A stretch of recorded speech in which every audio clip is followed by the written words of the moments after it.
너 같은 미혼모의 자식이 우리 딸과 결혼을 하겠다고? 애비도 없이 큰 놈이 어디서 감히? 어떻게 제가 사랑하는 사람한테 말을 그렇게 하실 수 있어요?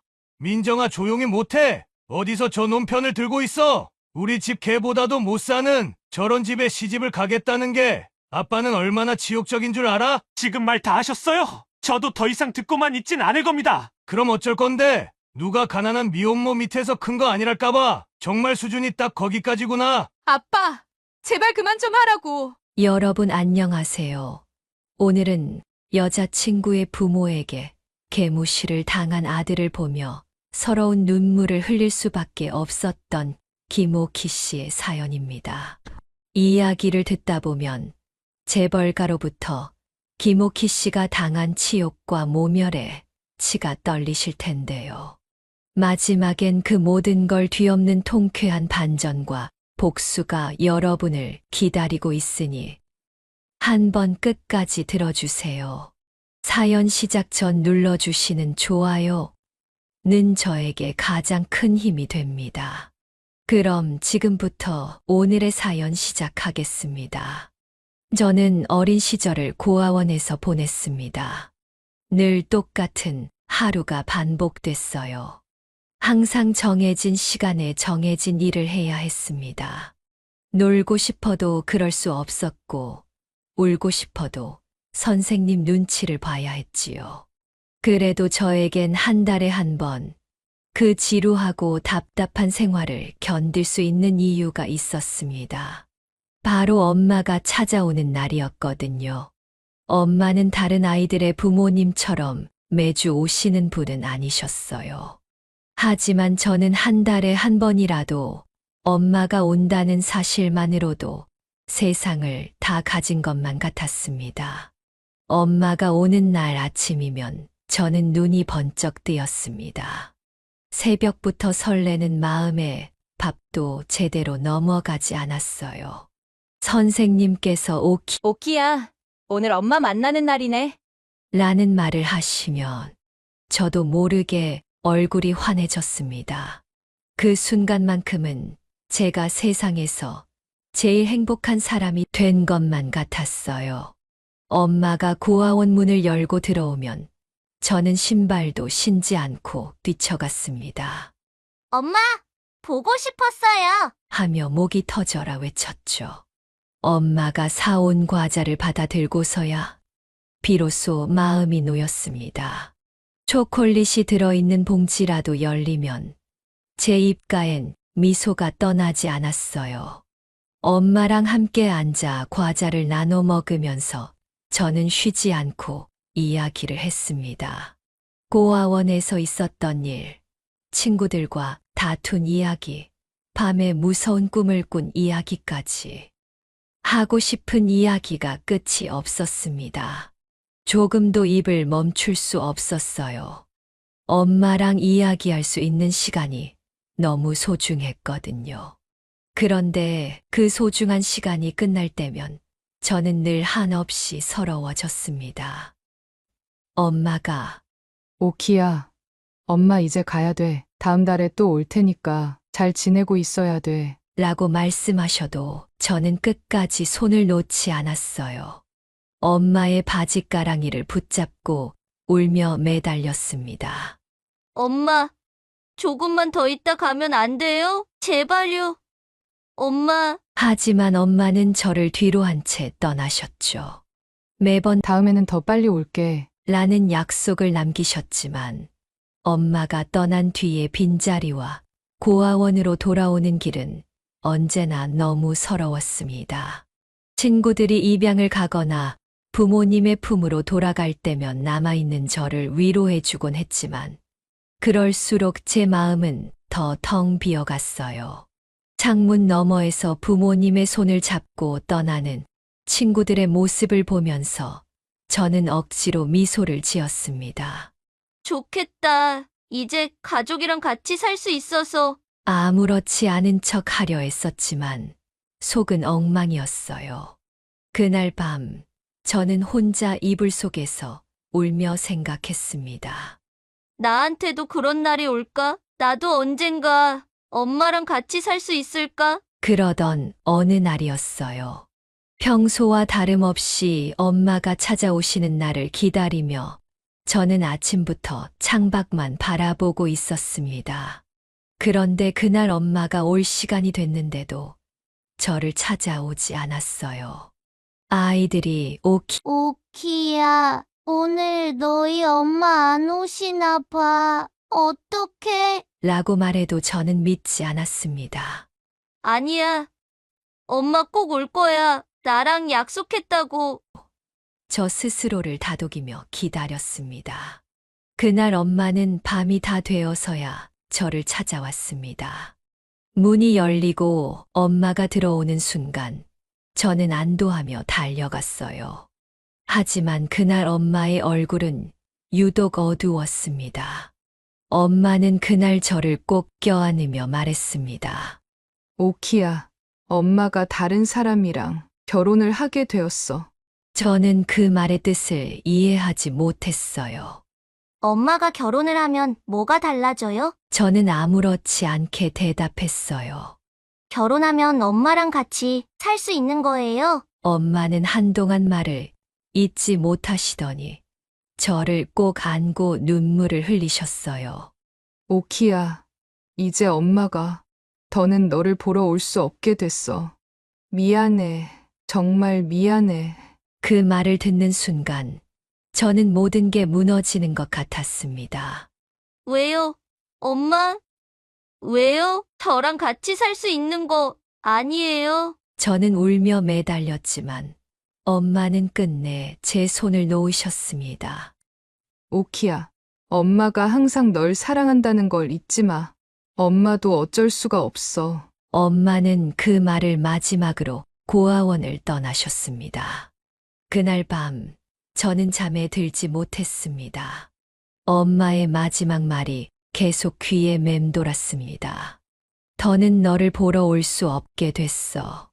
그날 이후로 엄마는 정말 한 번도 저를 찾아오지 않았습니다. 한 달이 지나도 두 달이 지나도 저는 매일 창문을 바라보며 엄마를 기다렸습니다. 그러나 엄마의 모습을 두 번 다시 볼 수 없었습니다. 고아원 창문 너머로 보이는 행복한 가족들의 모습은 이제 더 이상 희망이 아니었습니다. 오히려 저를 더욱 외롭게 만드는 그림자 같았지요. 저는 매일 밤 혼자 이불을 덮어쓰고 중얼거렸습니다. 엄마, 왜 저를 버리셨어요? 제가 뭘 잘못했나요? 제 질문에 대답해 줄 사람은 아무도 없었고 마음속의 상처는 점점 깊어졌습니다. 시간이 흘러 고등학교를 졸업하던 날, 저는 다른 아이들과는 다르게 떠들썩한 축하를 받지 못했습니다. 고아원에서 조촐하게 마련해준 작은 잔치가 전부였죠. 선생님께서 따뜻한 목소리로 말씀하셨어요. 오키야, 이제 내가 정말 세상에 나가는구나. 앞으로 힘들겠지만 잘 해내리라 믿는다. 힘들더라도 포기하지 말고 씩씩하게 잘 살아야 돼. 그 말에 고개를 끄덕였지만 속으론 두려움이 가득했습니다. 고아원이라는 울타리를 벗어나면 저는 정말 혼자가 되는 거니까요. 혼자 있을 방을 구하기 위해 지원받은 돈을 모조리 털어 넣었어요. 그 돈도 고아원 후원자분들이 도와주셨던 거지. 제 힘으로 번 건 아니었어요. 그렇게 겨우 얻은 방은 반지하였습니다. 문을 열고 들어가면 퀴퀴한 곰팡이 냄새가 코를 찔렀고 벽지 여기저기엔 얼룩이 남아 있었어요. 창문이라곤 좁은 환기창 하나뿐이라 햇빛이 제대로 들어오지도 않았습니다. 그래도 제겐 이곳이 유일한 보금자리였어요. 괜찮아. 여기서부터 시작하면 돼. 스스로를 위로하며 저는 방 한 구석에 놓인 낡은 매트리스 위에 몸을 뉘었습니다. 그 다음 날부터 일을 구하기 위해 뛰어다녔습니다. 하지만 고아라는 이유로 사람들은 저를 쉽게 받아들이지 않았습니다. 부모님은 무슨 일을 하세요? 아, 부모님이 없다고요. 평범하지 않은 가정에서 자란 사람한테 믿고 맡길 수 있겠어요? 이런 말을 들을 때마다 심장이 철렁 내려앉았지만 웃으며 고개를 숙이는 것 외에는 아무것도 할 수 없었어요. 그러다 결국 작은 식당에서 일자리를 얻었습니다. 처음엔 일이 주어진 것만으로도 감사했어요. 하지만 하루 이틀 지나면서 식당 주인의 태도는 점점 냉혹해졌습니다. 식당 주인 아주머니는 저를 사람 취급도 하지 않았습니다.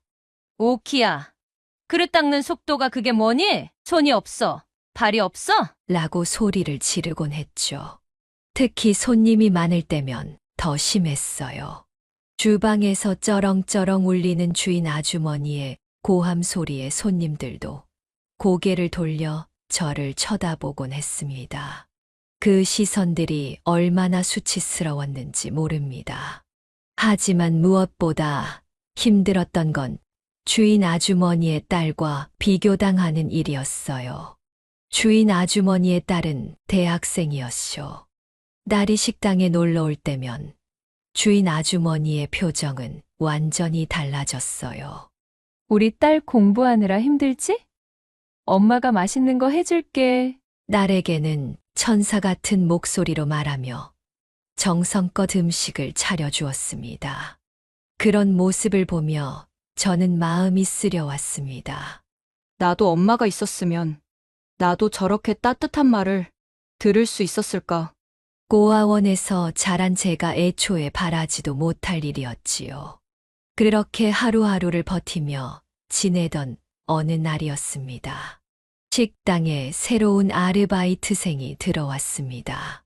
키가 훤칠하고 밝은 미소를 가진 대학생이었어요.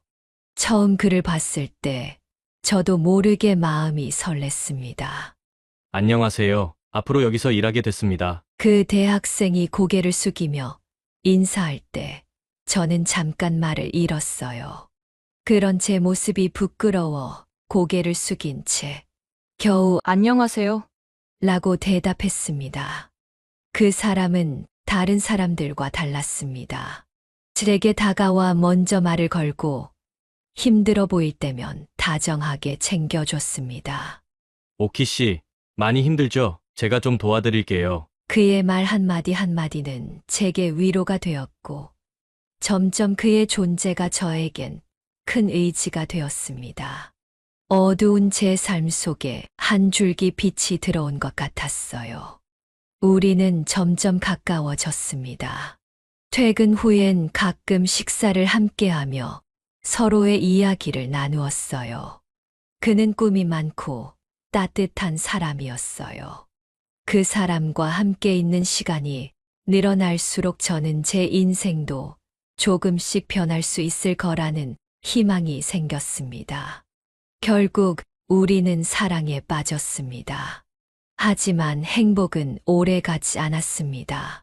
제가 그 사람의 아이를 가졌다는 사실을 알게 된 순간 모든 게 무너졌어요.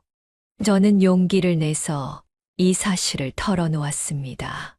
하지만 그 사람의 반응은 처음엔 놀란 듯 했지만 이내 차갑게 변했습니다. 오키 씨, 어떻게 해야 할지 모르겠어요. 목소리가 떨리고 있었습니다. 저는 손을 붙잡으며 말했어요. 괜찮아요. 우리 함께 방법을 찾아보면 돼요. 하지만 돌아온 대답은 차갑기만 했습니다. 우리 집에서는 절대 이 사실을 받아들이지 않을 거예요. 저는 오키 씨가 아무렇지 않지만 저희 부모님은 다르실 거예요. 분명 고아원 출신에 부모도 없다며 반대하실 게 뻔하다고요. 점점 말끝을 흐리더니 고개를 저었습니다. 결혼은 절대 안 돼요. 전 아직 대학생이라고요. 도와줄 수 있는 게 없어요. 그 사람이 제 앞에서 돌아섰을 때 저는 숨이 멎는 것 같았습니다. 그 사람은 다시 돌아오지 않았습니다. 그가 사라진 뒤 저는 방 한구석에 주저앉아 한참을 울었습니다. 세상이 무너지는 것 같았어요.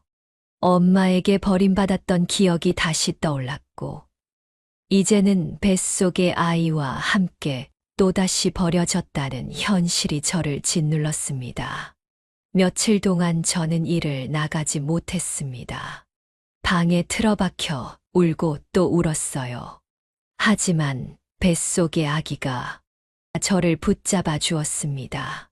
저는 손을 배 위에 올리며 중얼거렸습니다. 괜찮아. 내가 있으니까. 엄마는 어떻게든 살아갈 거야. 그렇게 저는 다시 힘을 냈습니다. 제 아들 진호가 태어난 후부터 제 삶은 완전히 달라졌습니다. 이제는 혼자만을 위해 사는 게 아니라 뱃속에서부터 저와 함께한 우리 아들을 위해 살아야 했습니다. 우리 아들 진호를 처음 품에 안았을 때 저는 기쁨과 두려움이 동시에 몰려왔어요. 작고 여린 손가락이 제 손을 꼭 쥐었을 때 세상 모든 것을 다 가진 것 같은 행복을 느꼈지만 이 아이를 어떻게 키워야 할지 막막하기만 했습니다. 의지할 가족은 없고 제 힘으로 모든 걸 해내야 했으니까요. 처음 몇 주 동안은 아이에게 눈을 떼지 못했습니다. 아이의 울음소리가 들릴 때마다 달려가 안아주며 속삭였어요. 엄마가 너 꼭 지켜줄게. 아무 걱정하지 마. 하지만 현실은 너무도 차가웠습니다. 저는 식당 일을 계속할 수밖에 없었는데 아이를 돌봐줄 사람이 없다는 게 문제였어요. 요즘처럼 복지 시설이 잘 되어 있는 시대도 아니었고 아이를 맡길 곳이 없다는 사실이 제 발목을 잡았습니다. 처음 몇 달 동안 저는 아무것도 할 수 없었습니다. 아기를 돌보는 일은 제 예상보다 훨씬 더 힘들었고 잠을 제대로 잘 수도 끼니를 제대로 챙겨 먹을 수도 없었어요. 아기가 울기 시작하면 손을 놓고 달래야 했고 기저귀를 갈고 젖병을 소독하는 일만으로도 하루가 다 지나가 버렸습니다. 그동안 저는 힘들게 모아둔 돈으로 겨우 생계를 이어갔습니다. 모아둔 돈이라 해봐야 많지 않았지만 그나마 이 돈이 없었다면 저와 아기는 아예 길바닥에 나앉을 뻔했어요. 엄마가 너를 위해 뭐든지 할게. 매일 밤 아기를 품에 안고 스스로 다짐했지만 점점 바닥이 드러나는 통장 잔고를 볼 때마다 숨이 막히는 것 같았습니다. 몇 달이 지나고 가지고 있던 돈은 다 떨어졌고 방세도 밀리기 시작했어요. 하지만 그 순간에도 뱃속에서부터 함께해 온 이 작은 생명을 보며 제가 포기할 수는 없다는 걸 깨달았습니다. 저는 결국 결심했습니다. 엄마가 어떻게든 일을 다시 해야겠어. 이대로 있다간 우리 둘 다 굶어 죽고 말 거야. 아기를 업고 일을 나가는 건 쉽지 않은 결정이었습니다. 하지만 제겐 다른 선택지가 없었어요.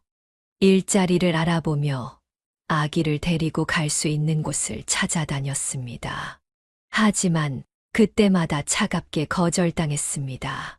애까지 데리고 일하겠다고요? 여기서는 불가능해요. 그 말을 들을 때마다 고개를 숙이며 자리를 나와야 했습니다. 결국 작은 식당에서 설거지, 아르바이트를 구했습니다. 주인은 처음엔 저를 탐탁지 않아 했지만 제 사정을 듣고 마지못해 허락했어요. 그럼 아기가 울지 않게만 해요. 울면 손님들이 싫어할 거니까요. 저는 고개를 끄덕이며 겨우 그 일을 시작할 수 있었습니다. 하지만 식당에서 아이를 업은 채 일하는 건 생각보다 더 힘든 일이었어요.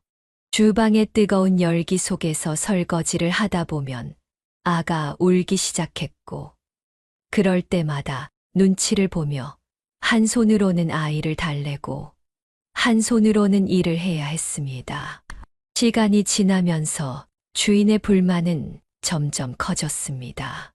어느 날 주인은 대놓고 저를 나무랐어요. 오키 씨, 여기가 뭐 해보는 데야? 일하러 온 거면 일에나 집중해. 못하겠으면 그만두던가. 저는 울음을 삼키며 대답했어요. 죄송합니다. 다음부터는 더 잘할게요. 하지만 아이를 업고 일하는 제게 모든 걸 완벽히 해내는 건 불가능한 일이었습니다. 결국 며칠 후 주인은 제게 해고를 통보했습니다. 이제 어쩌지? 정말 어떻게 해야 할까? 아이를 품에 안고 좁은 방으로 돌아오는 길, 저는 하늘이 무너지는 것 같았습니다. 생활비는 바닥났고 먹을 것도 얼마 남지 않았습니다. 내가 잘못한 걸까? 애를 업고 나간 게 너무 무리였던 걸까? 제 자신을 탓하며 한참을 울었습니다. 결국 저는 아이를 고아원에 맡기기로 했습니다. 아이를 데리고 고아원 문 앞에 섰을 때 제 발걸음은 쉽게 떨어지지 않았습니다. 문을 열기 전에도 몇 번이나 망설였어요.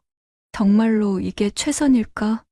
나도 고아원에서 자랐는데 그 외로움과 슬픔을 이 아이에게 겪게 해도 되는 걸까?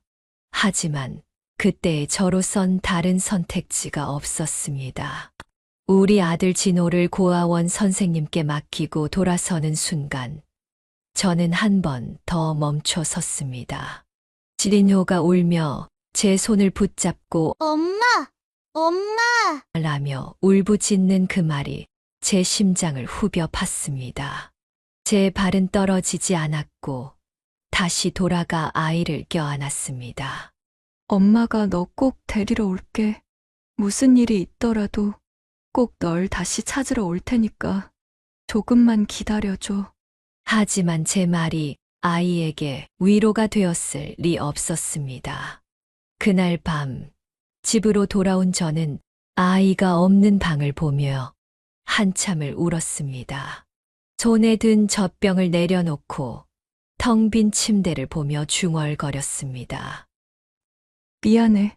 엄마가 너무 부족해서 너를 이렇게 만든 거야. 베개에 얼굴을 묻고 소리 죽여 울던 그날 밤을 저는 평생 잊을 수 없을 겁니다.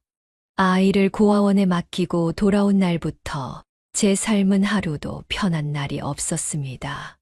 방 안에 혼자 있을 때마다 아이의 목소리가 들리는 것 같았어요.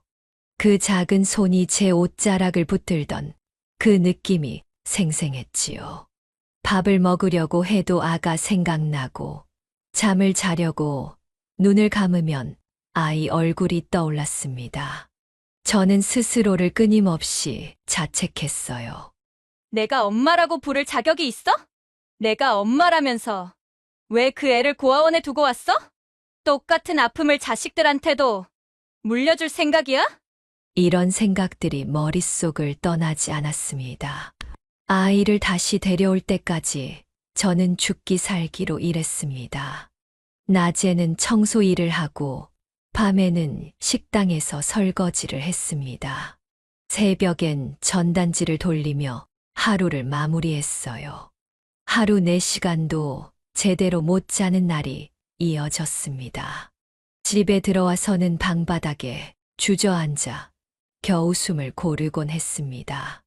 그렇게 몇 년이 흘렀고 마침내 아들 진호를 데려올 수 있는 날이 찾아왔습니다. 진호가 고아원 문을 나서면서 저를 보며 웃던 모습이 아직도 잊히지 않습니다. 엄마, 이제 학교 친구들이 나보고 고아원에서 오네라고 놀리지 않겠지? 그 한마디에 저는 가슴이 아팠지만 진호를 꼭 끌어안으며 말했어요. 앞으로 엄마랑 떨어지는 일은 절대 없을 거야. 엄마가 정말 다른 부모들보다 몇 배 더 많은 사랑을 줄게. 집으로 돌아온 날, 저는 진호와 함께 집안을 둘러보며 말했어요. 여기가 앞으로 엄마랑 같이 살 집이야. 진호는 작은 방을 둘러보며 웃었고, 저는 그 모습을 보며 눈물을 흘렸습니다. 더 이상은 우리 아들이 외롭지 않게 하겠다고, 아들을 위해서라면 뭐든지 하겠다고 다짐했지요. 여자 혼자 아들을 키우는 건 절대 쉽지 않았습니다. 먹이고, 입히고, 학교에 보내는 것까지 모든 게 돈이었으니까요. 그런데도 진호는 불평 한마디 하지 않고 열심히 공부했습니다. 제대로 된 과외 한 번 붙여주지 못했지만 진호는 누구보다도 성실했어요. 초라한 책상에서 늦은 밤까지 공부하는 진호를 보며 저는 한없이 미안했지만 동시에 너무나 고마웠습니다. 그러던 어느 날 진호가 제 손을 잡으며 말했어요. 엄마, 나 꼭 좋은 대학 가서 엄마한테 꼭 보답할게. 그리고 엄마가 고생 안 할 수 있도록 돈도 많이 벌 거야. 그 말에 저는 눈물이 터져 나왔습니다. 괜찮아. 내가 열심히 해주는 것만으로도 엄마는 행복해. 하지만 속으로는 우리 아들을 위해 더 좋은 환경을 만들어 주지 못하는 제 자신이 원망스러웠어요. 시간은 흘러 아들 진호는 의대에 합격했습니다. 합격 통지서를 받아든 날, 저는 손이 떨렸습니다. 그날 밤, 저는 진호에게 그동안 힘들게 모은 통장을 건넸습니다.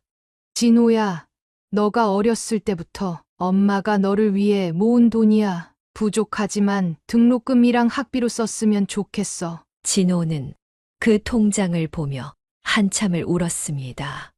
우리는 서로를 꼭 끌어안고 늦은 밤까지 울고 또 울었어요. 엄마, 내가 꼭 잘 돼서 엄마 행복하게 해줄게. 진호의 말에 저는 고개를 끄덕였지만 속으로는 이렇게 말하고 있었습니다. 내가 행복하면 엄마는 그걸로 충분해. 그렇게 진호와 저는 더 나은 미래를 꿈꾸며 새로운 시작을 다짐했습니다. 진호가 의대에 들어간 후 여전히 매일같이 고된 노동에 시달리며 하루를 보냈지만 이제는 그 모든 것이 헛되지 않다는 확신이 있었어요. 아들이 의사가 되어 행복한 삶을 살게 된다면 저는 그걸로 충분했습니다. 아들은 대학교에 들어가서 과외를 시작했어요. 한 번은 집에 와서 웃으며 얘기하더군요. 엄마, 나 과외를 맡은 애가 정말 똑똑해요. 공부도 열심히 하고 성격도 참 좋아요. 그 말을 들으며 저는 아들이 자랑스럽기도 했고 누군가와 소통하며 잘 지내고 있다는 게 안심이 되었습니다. 몇 달 후 아들이 과외를 맡았던 학생이 대학에 입학했고 그 학생이 바로 민정이었습니다.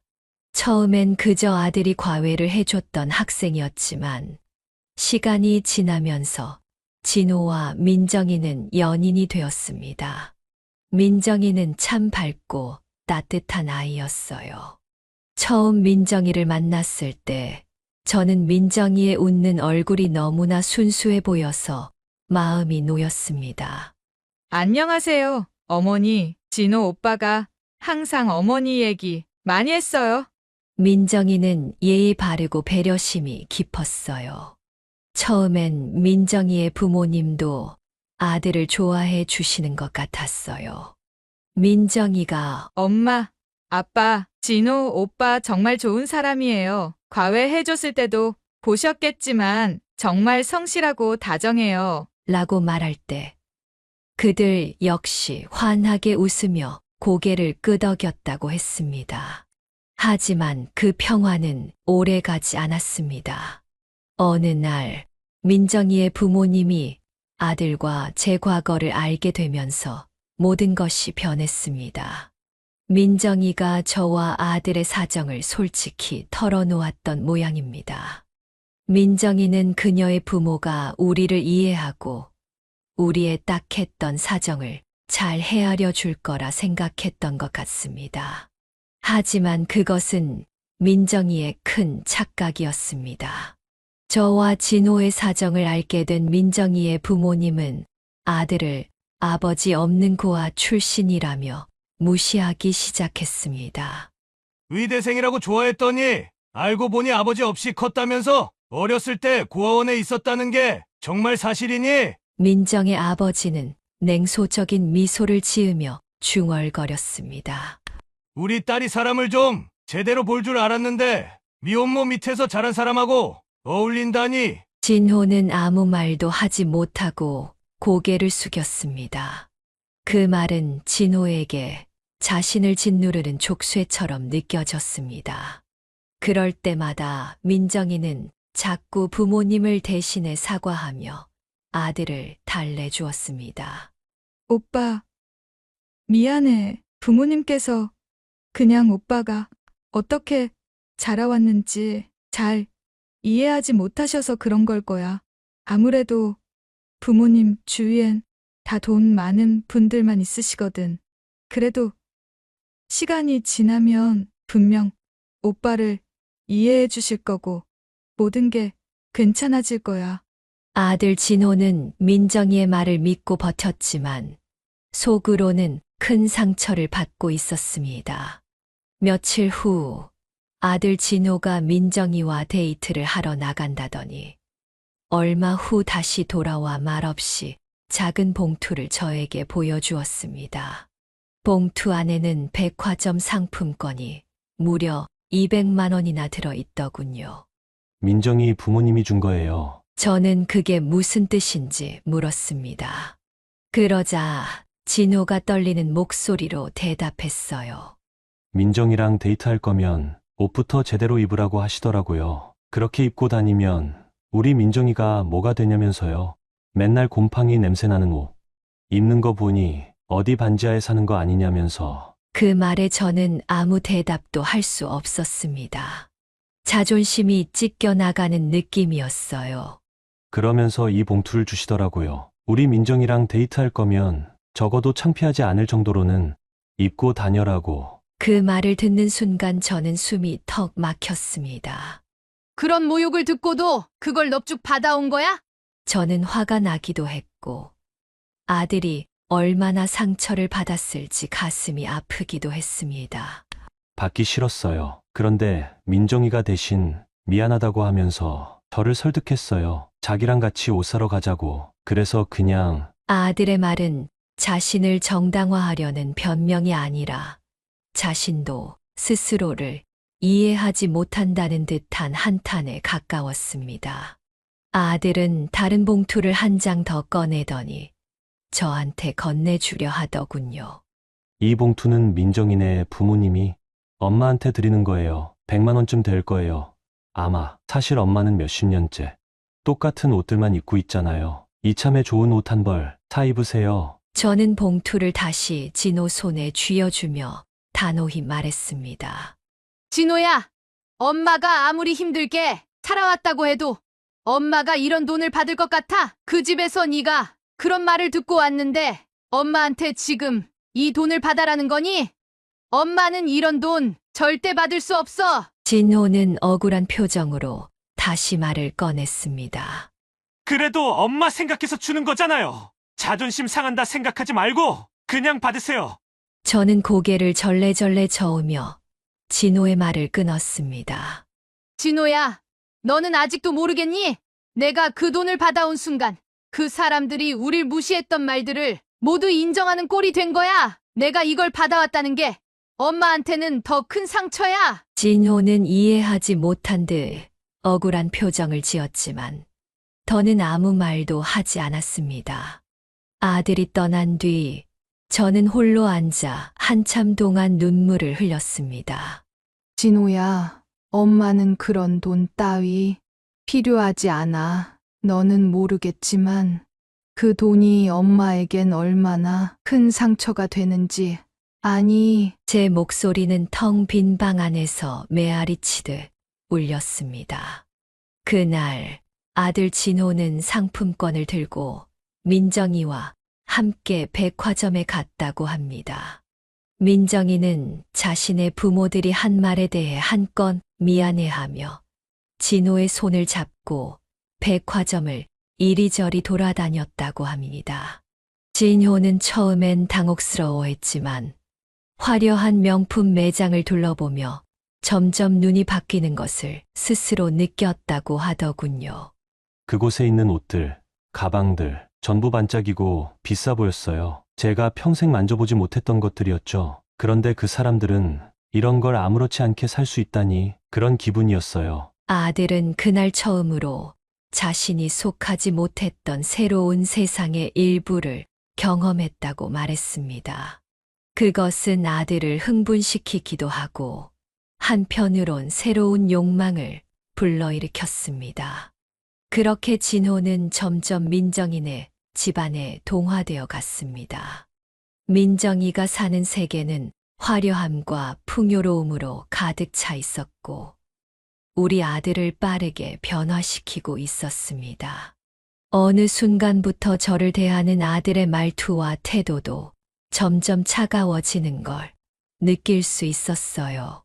그러던 그날도 평범하게 시작된 하루였습니다. 아들이 집에 들어왔을 때 저는 저녁상을 준비해 두고 기다리고 있었습니다. 진호야, 많이 피곤했지?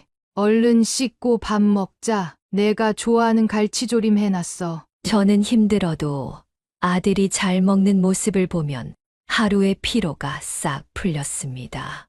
하지만 아들의 얼굴은 잔뜩 굳어 있었습니다. 됐어요. 밥 안 먹을게요. 짧고 단호한 아들의 말에 저는 당황스러웠습니다. 왜? 무슨 일 있어? 내 얼굴이 왜 그래? 아들은 대답 대신 깊은 한숨을 내쉬며 의자에 털썩 앉았습니다. 그러더니 갑자기 큰 소리로 말하기 시작했습니다. 엄마, 왜 나를 이런 집안에 낳았어요? 순간 저는 그 말이 무슨 뜻인지 이해하지 못했습니다. 뭐? 그게 무슨 뜻이니? 제가 묻자 아들은 목소리를 높였습니다. 왜 나를 이런 집안에서 태어나게 했냐고요? 왜 아빠도 없고 엄마 혼자뿐인 집에서 나를 낳아서 이렇게 나를 힘들게 만드냐고요? 그 말이 가슴에 비수처럼 날아와 꽂혔습니다. 진호야, 너 지금 무슨 말을 하는 거야? 엄마가 널 얼마나 사랑하는데 어떻게 엄마한테 그런 소리를 하는 거니? 사랑이라고요? 진호는 저를 비웃듯 냉소적인 미소를 지었습니다. 사랑해서 낳았다고요? 이렇게 힘들 줄 알면서 왜 나를 낳아서 이 가난에 끌어들였냐고요? 아빠도 없는 가난하고 초라한 집에서 왜 나를 낳았냐고요? 저는 억울하고 화가 나서 목소리를 높였습니다. 진호야, 엄마가 널 위해 얼마나 고생했는지 알기나 해. 몇십 년째 같은 옷들만 입고 맛있는 음식 한 번 안 사 먹으면서 너한테만큼은 모든 걸 해주려고 했어. 하지만 진호는 듣는 둥 마는 둥 냉정하게 말했습니다. 그래서 그 고생의 결과가 이거예요. 가난한 집구석에서 매일같이 비참하게 사는 이거. 난 더는 못 참겠어요. 우리 학교 의대생 친구들 부모님들은 다 의사인 거 알기나 하세요. 진호는 방으로 들어가 짐을 싸기 시작했습니다. 저는 황급히 뒤를 따라가 붙잡았습니다.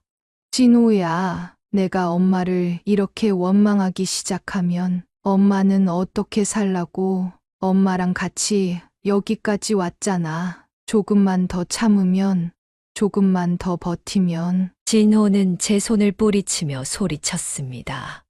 버티다니요. 엄마는 이 삶이 괜찮을지 몰라도 난 더는 못 참겠어요. 민정이가 방구해줬어요. 월세도 자기가 내준대요. 난 이 가난하고 지긋지긋한 곰팡이 냄새 나는 집구석에 더는 못 있겠어요. 그 말을 남기고 진호는 문을 열고 나가버렸습니다. 저는 문 앞에 주저앉아 울며 외쳤습니다. 진호야, 너마저 이렇게 떠나면 엄마는 어떻게 해? 내가 없으면 엄마는 정말. 아들의 발소리가 멀어지는 것을 들으며 저는 한참을 울었습니다. 가슴이 찢어지는 것 같았습니다. 내가 뭘 그렇게 잘못했기에 내가 왜 이런 말을 들어야 하는 거지? 모든 희생이 무너져 내리는 순간이었습니다. 진호가 집을 나간 후 텅 빈 방 안에서 혼자 식사를 하며 그날의 말을 곱씹었습니다. 왜 나를 이렇게 힘든 집안에 낳았냐고요? 그 말이 머릿속에서 떠나질 않았습니다. 그동안의 모든 희생과 노력이 부정당한 것 같은 기분이 들었습니다. 그날 이후로 아들과는 연락이 끊겼습니다. 한편으론 걱정되었지만 다른 한편으론 속이 상해 먼저 연락하기가 어려웠습니다. 그러던 어느 날 전화가 울렸습니다.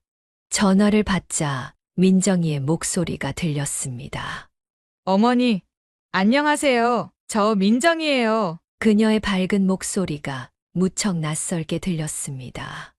저는 무슨 일이냐고 조용히 물었습니다. 그러자 민정이는 약간 망설이다가 말을 꺼냈습니다. 저희 부모님이 어머니를 한번 뵙고 싶다고 하세요. 그 말을 들으니 머리가 아찔해졌습니다.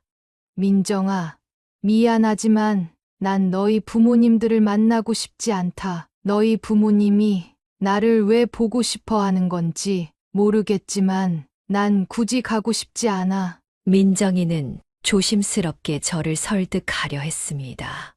어머니, 그냥 한 번만요. 저희 부모님이 어머님이 어떤 분인지 알고 싶어 하세요. 제가 단호히 거절하려는 찰나 아들 진호가 전화기를 받아들였습니다. 엄마, 나야? 아들의 목소리는 차분했지만 어딘가 애타는 느낌이 있었습니다. 진호야, 엄마는 그런 사람들 만나기 싫다.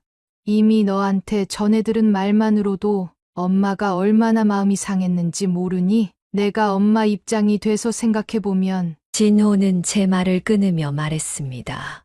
엄마, 제발 딱 한 번만요. 2번 부탁 안 할게요. 눈 감고 한 번만 가주세요. 엄마가 어떤 사람인지 한 번 만나 뵙고 싶다고 하시잖아요. 이번 딱 한 번만 부탁해요. 저는 우리 아들과 저한테 큰 상처와 모욕을 준 민정인의 부모님을 정말 마주하고 싶지 않았습니다. 하지만 괜히 아들이 저 때문에 곤란해지는 건 또 싫더군요. 어쩔 수 없이 저는 눈을 질끔 감고 깊은 한숨을 내쉬며 말했습니다. 알았다. 딱 이번 한 번이다. 내가 엄마한테 이렇게까지 부탁하니 어쩔 수 없어서 가는 거야. 고마워요, 엄마. 정말 고마워요. 진호는 안도한 듯 말했습니다. 그렇게 저는 아들 진호를 따라 민정인의 집에 방문하기로 했습니다. 마음이 무겁고 불안했지만 아들의 부탁을 외면할 수 없었습니다. 나랑 우리 아들을 모욕하는 말을 했던 사람들이지만 몇 시간만 참고 나오자. 저는 그렇게 스스로를 설득하며 그 집으로 향할 준비를 했습니다. 민정인의 집은 그야말로 대저택이었습니다. 대문에서부터 화려한 정원이 펼쳐졌고 고급 승용차들이 정렬되어 있었습니다. 전혀 다른 세상에 발을 들이는 느낌이었어요. 숨이 막힐 정도로 낯설고 가슴 한쪽이 더 초라해지는 기분이 들었습니다. 대문 앞에서 배를 누르자 고급스러운 옷을 입은 관리인이 나와 저를 거실로 안내했습니다. 안으로 들어가니 더 압도적인 광경이 펼쳐졌습니다. 크고 웅장한 샹들리에, 비싼 가구들, 반짝이는 대리석 바닥 그 모든 것이 제 숨을 더욱 옥죄어 왔습니다. 민정이의 부모는 거실 중앙의 커다란 소파에 앉아 있었습니다. 그들은 저를 보자마자 고개를 까딱하며 앉으라는 제스처를 했습니다. 손님이 왔는데 차 한 잔은커녕 물 한 잔도 내오지 않더군요. 진호네 어머니 되시죠? 제가 워낙 바쁜 사람이라 본론부터 말씀드리죠. 민정이의 아버지가 입을 열었습니다. 우리 민정이가 진호를 많이 좋아한다고 하더군요. 하지만 두 사람의 관계를 저희가 완전히 받아들이기는 현실적으로 어렵습니다. 그의 목소리는 차갑고 무표정했고 그 속에 깔린 비난의 의도도 명확했습니다. 저는 억눌린 마음으로 조용히 고개를 끄덕였습니다. 솔직히 말해서 진호가 의대에 다니는 건 대단한 일이죠. 가난한 집에서 태어나서 의대에 다닌다니 참 대단하지 않습니까? 하지만 그것만으로는 부족합니다. 우리 집안과 그쪽 집안은 경제적, 사회적 차이가 너무 큽니다. 그는 말을 이어갔습니다. 아마 우리 민정이 용돈이 어머님 월급보다도 많을 겁니다. 그 정도로 저희 집은 경제적으로 여유가 있는 집안이에요. 그런데 제가 어머님께 옷 사 입으라고 100만 원 드렸던 걸 거절하고 받지도 않으셨다면서요? 그 말을 듣는 순간 저는 얼굴이 화끈거렸습니다. 숨이 턱 막히고 손이 떨렸지만 꾹 참았습니다. 아들을 위해서라도 여기에선 절대 감정을 드러내선 안 된다고 생각했습니다. 솔직히 말씀드리죠. 미혼모 밑에서 자란 아들이 어디 가서 제대로 결혼이나 할 수 있겠습니까? 그런데 우리 집 딸을 넘보려고 하는 것 같아 매우 불쾌한 게 사실입니다. 민정이의 어머니가 말을 이었습니다. 그녀의 목소리는 단호하고 무자비했습니다. 그런데도 우리 딸이 진호를 너무 좋다고 하니 저희가 억지로 눈 감아주고 있는 거예요. 하지만 어머니께서도 저희한테 진짜 잘하셔야죠. 혹시 우리 재산을 노리고 접근한 건 아닌지 의심스러운 것도 사실입니다. 그 말은 칼날처럼 날아와 제 가슴을 깊이 베었습니다. 저는 입술을 꽉 깨물었습니다. 목구멍까지 올라오는 말을 억지로 삼켰습니다. 지금은 아들을 위해 참아야 해. 여기서 화를 내버리면 진호가 더 힘들어질 거야. 제 마음은 그렇게 스스로를 설득했지만 내내 참는 것이 쉽지 않았습니다. 진호가 의대를 졸업하고 잘 되더라도 지금의 경제적 차이는 변하지 않습니다. 혹시 저희한테 병원을 차려달라 그런 말 하실 건 아니죠? 몇 시간이 흐르도록 그들의 설교는 계속되었습니다. 끊임없이 아들을 비난하고 저를 무시하는 말들이 쏟아졌습니다. 저희가 매달 백화점 상품권 좀 보내드릴 테니 자존심 그만 부리고 옷 좀 사 입으세요. 그럴 일은 없겠지만 만약 우리 민정이랑 진호가 결혼이나 해봐요. 우리 민정이네 시모될 분이 옷을 그렇게 입고 다녀서야 되겠어요? 저는 소란이 생기게 되면 우리 아들이 곤란을 겪게 될까봐 분노를 꾹꾹 눌러 담으며 고개를 숙이고 있었습니다. 그러던 중 배에서 꼬르륵 소리가 났습니다. 몇 시간 동안 아무것도 먹지 못한 상태에서 긴장감 속에 앉아 있던 탓이었어요. 그 소리를 들은 민정의 어머니가 냉소적인 미소를 지으며 말했습니다. 밥도 안 드시고 오셨나 보네요. 정말 안타깝네요. 그녀의 말투엔 비아냥거림이 섞여 있었습니다. 그 순간 참아왔던 모든 감정이 폭발했습니다. 도저히 참을 수가 없었어요. 저는 고개를 들어 그들을 바라보며 말했습니다. 이게 손님 대접입니까? 저희 집에서도 손님 오시면 물 한 잔, 커피 한 잔은 내옵니다. 그런데 당신네 집안에서는 손님을 이렇게 차갑게 대합니까? 저기 당신네 개한테는 조금 전에 사료 챙겨주시지 않았어요? 그런데 당신 집에 찾아온 손님한테는 물 한 잔도 안 내놓는 거요. 민정의 아버지는 비웃으며 대답했습니다. 가난해서 밥도 제대로 못 먹고 다니나 봐요. 우리 집 개보다도 못 먹고 다니는 건 아니죠? 하긴 우리 집 개가 먹는 사료가 당신네들 한 끼 가격보다 비쌀 거예요. 우리 집 개가 입고 있는 옷이 당신이 입고 있는 옷보다 몇 배나 비싸다고요. 주제를 좀 아세요, 주제를. 그들의 말을 들으며 제 아내 마지막 자존심마저 처참히 무너져 내렸습니다. 민정의 부모가 던지는 차가운 말들은 칼날처럼 제 가슴을 파고들었습니다. 심장이 멎는 것 같았고 숨이 막혔습니다. 그러던 중 아들 진호가 갑자기 자리에서 벌떡 일어났습니다. 그만 좀 하세요. 진호의 목소리가 거실을 울렸습니다. 그 순간 거실의 공기가 멎은 듯 고요해졌습니다. 모두가 놀라 진호의 얼굴을 쳐다봤습니다. 민정의 부모는 당황한 듯 잠시 말을 멈췄지만 곧 비웃음을 지으며 조용히 말했습니다. 가난한 집 출신답게 결국 소리밖에 지를 줄 모르나 보네. 정말 수준이 딱 거기까지군. 그들의 말에 민정이는 얼굴이 하얗게 질려 어쩔 줄 몰라 했습니다. 오빠, 그러지 말고 진정해. 우리 부모님이 뭔가 오해가 있으신 모양이야. 민정이는 다급하게 진호를 말리려 했지만 진호는 그녀의 말을 듣지 않았습니다. 민정의 어머니는 자리에서 다리를 꼬며 비아냥댔습니다.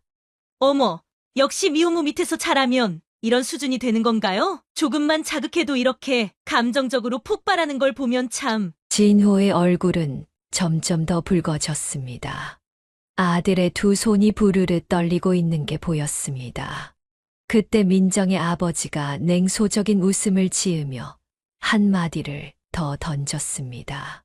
누가 애비 없이 자란 놈 아니랄까봐. 그 말을 들은 순간 저는 더 이상 참을 수 없었습니다. 울음이 터져 나왔습니다. 왜 이렇게까지 아시는 거예요? 제가 뭘 잘못했나요? 제 아들이 제가 무슨 큰 죄를 지었나요? 그러나 그들은 제 울음소리에도 미동조차 없었습니다.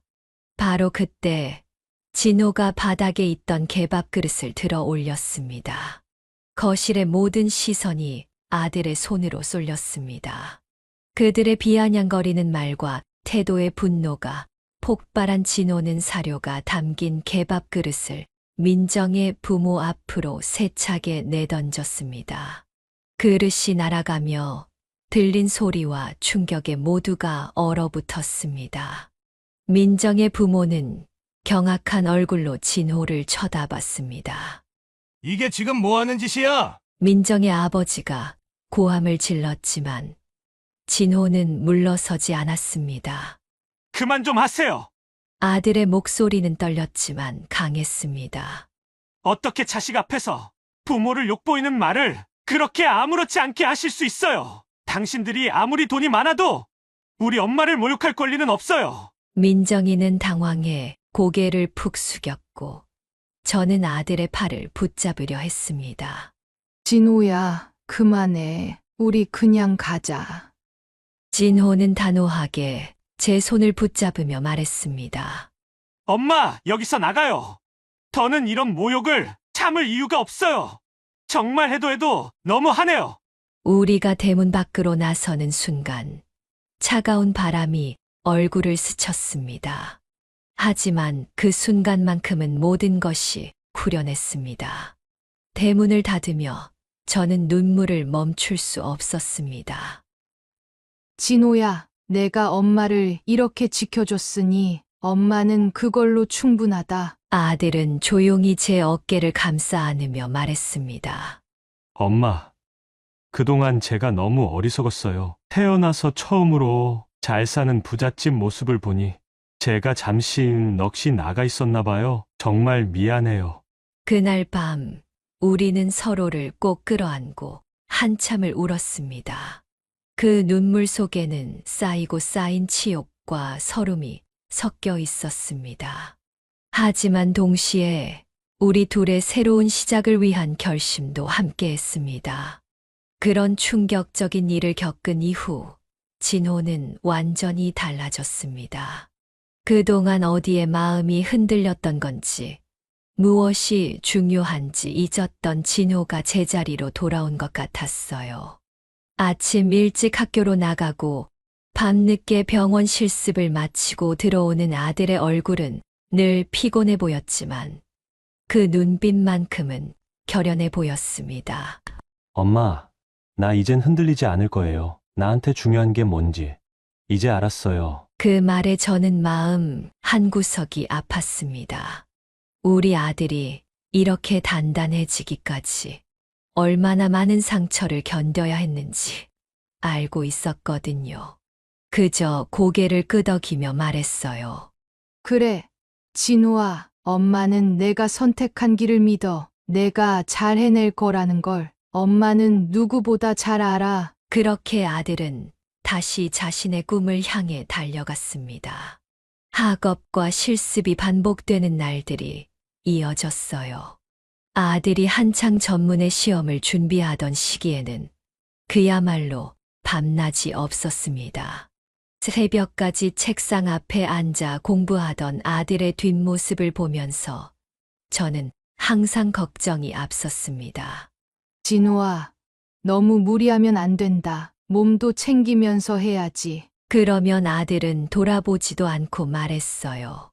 엄마, 조금만 참으면 돼요. 이번만 넘기면 다 괜찮아질 거예요. 저는 그런 아들을 위해 매일 새벽 도시락을 쌌습니다.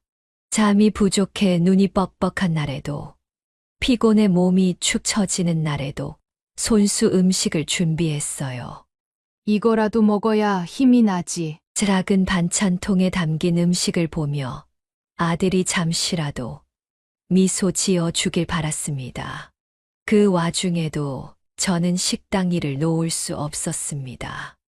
허리도 아프고 손목은 늘 부었지만 일을 멈출 수 없었어요. 내가 지금 더 열심히 해야 진호한테 조금이라도 도움을 줄 수 있어. 매일 그렇게 제 자신을 다독이며 나갔습니다.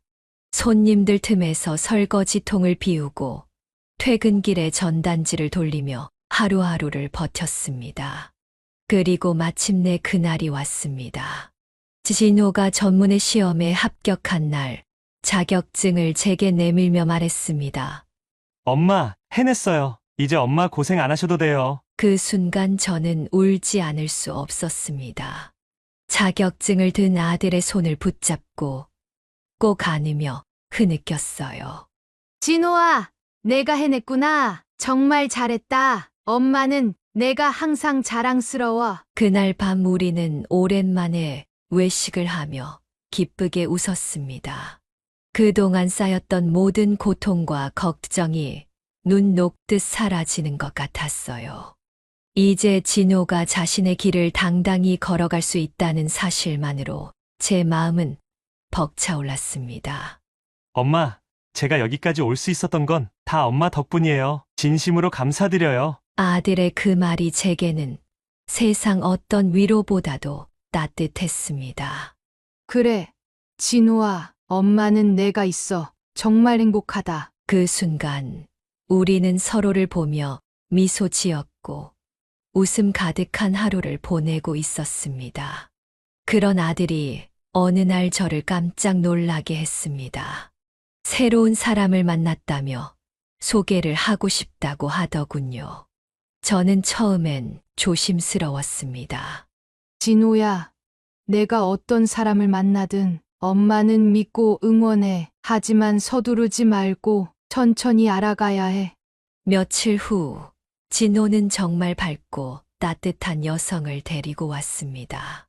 화려함 대신 진솔함과 따뜻함이 느껴지는 사람이었어요. 그녀는 제게 인사하며 웃었습니다.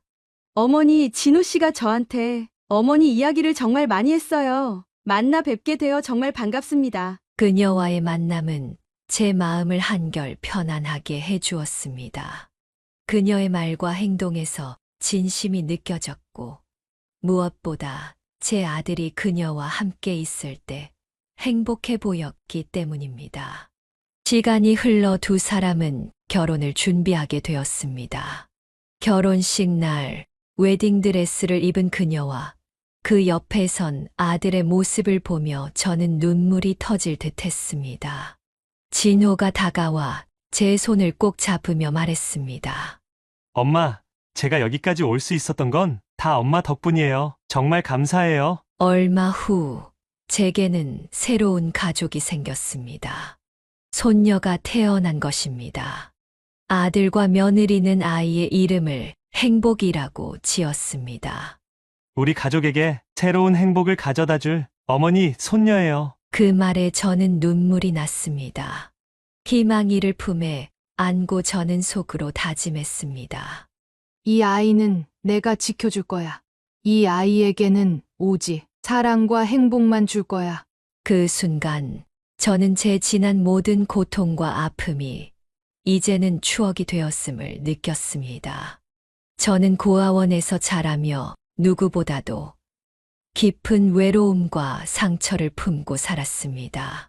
어린 나이에 부모의 품이 아닌 낯선 벽과 차가운 바닥 속에서 울며 잠든 날이 많았어요. 그리고 가난 때문에 아들을 고아원에 맡길 수밖에 없었던 그날은 제 인생에서 가장 쓰라린 날이었습니다. 내 아이의 울음소리를 뒤로 하고 돌아설 때 제 심장은 산산조각 났어요. 하지만 그런 외로움과 고통을 우리 손녀 행복이에게는 물려주지 않아서 얼마나 기쁜지 몰라요. 행복이가 웃는 모습을 볼 때마다 얼마나 감사한지 모릅니다. 내 희생이, 내 모든 고난이 이 순간을 위해 있었음을 이제야 알 것 같아요. 혹시 이 사연을 듣고 계신 여러분들 중에 힘든 시간을 겪고 계신 분이 있으신가요? 정말 끝이 보이지 않는 캄캄한 어둠 속에 계신 분들이 있으세요? 그렇다면 부디 제 이야기를 기억해 주세요. 절대 포기하지 마세요. 우리 삶은 결국 조금씩 나아지고 행복은 어느 순간 반드시 찾아올 테니깐요. 감사합니다. 지금까지 김옥희 씨의 사연을 들어주셔서 감사합니다. 한 평생 고생만 하다 드디어 인생의 행복을 찾은 김옥희 씨에게 따뜻한 응원의 한마디 남겨주실 수 있으실까요? 아니면 이 사연을 읽은 여러분들의 생각과 의견 어떤 것이라도 좋습니다. 그리고 아직 구독과 좋아요 안 누르신 분들이 있으시다면 꼭 한번 눌러주시길 부탁드리며 저는 다음 영상으로 여러분을 찾아뵙겠습니다. 추운 겨울철 감기 유의하시고요. 시청해 주셔서 감사합니다.